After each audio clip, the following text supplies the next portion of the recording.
Soyons tous bénis, bien-aimés de Dieu. Je vous aime de l'amour du Seigneur.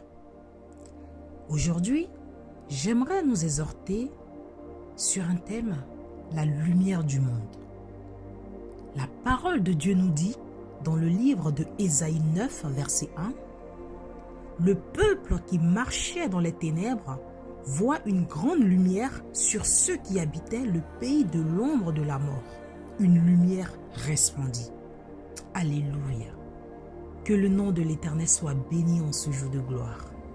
Bien-aimé, une fois en Christ, tu deviens la lumière du monde pour apporter la lumière aussi à ceux qui sont du côté obscur.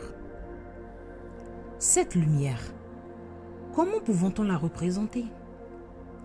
Le cœur de l'homme médite tellement de choses, de projets iniques, de criminalité, d'atrocité, où rendre le mal par le mal est devenu presque normal.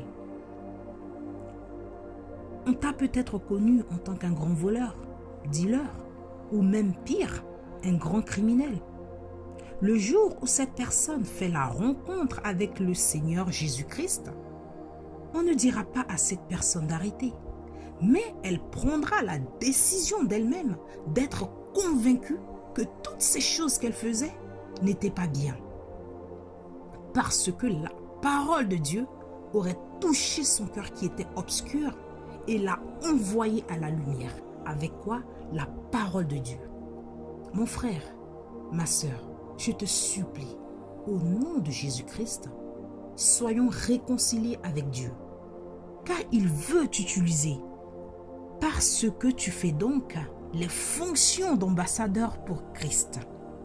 Comme si Dieu exhortait par toi. Ce qui veut dire, comme si Dieu encourageait par toi. Tu es le canal que Dieu veut utiliser dans ta famille, dans ton travail, dans ton entourage, afin de leur apporter la parole de Dieu à travers Jésus-Christ.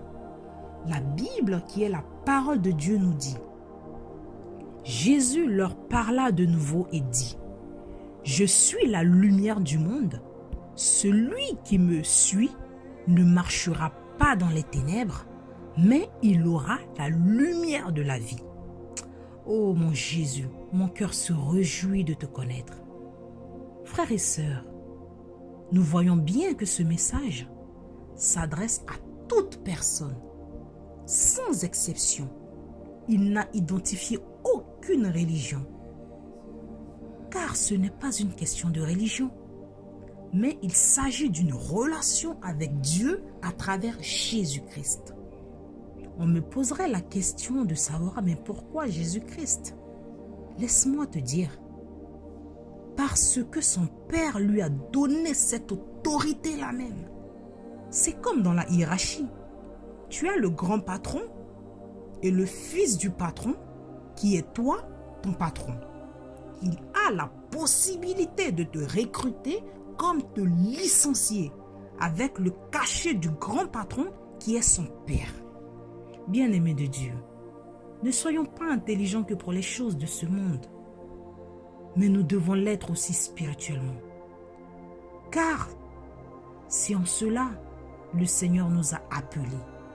Nous devons apporter la lumière dans la vie des gens qui vivent dans l'obscurité. Laisse-moi nous conduire dans une prière afin que la lumière pénètre nos cœurs. Oh mon Dieu Tout-Puissant, je bénis ton Saint-Nom glorieux qui éclaire ma vie jour et nuit. Mon cœur est dans la joie de te connaître, car cette paix que je ressens au plus profond de mon cœur, il n'y a que toi seul qui pouvais me la donner, à travers ton Fils Jésus-Christ. Car, à l'ombre de tes ailes, les fils de l'homme cherchent un refuge. Nous nous rassasions de l'abondance de ta maison, et tu nous abreuves au torrent de tes délices. Car, auprès de toi est la source de la vie. Par ta lumière, nous voyons la lumière. Étends tes mains puissantes sur ceux qui écouteront cet encouragement, afin que ta lumière les éclaire dorénavant. au nom puissant de Jésus-Christ. À travers cet encouragement, que ta lumière éclaire leur cœur obscurci et qu'ils prennent l'engagement d'avoir une relation avec toi et non entrer dans une religiosité quelconque au nom de Jésus. Car ta parole nous dit que tu es la lumière du monde. Si nous te suivons, nous ne marcherons pas dans les ténèbres, mais nous aurons la lumière de la vie. Ainsi soit-il, car nous le désirons. Dans le nom précieux de Jésus-Christ de Nazareth, j'ai prié. Amen.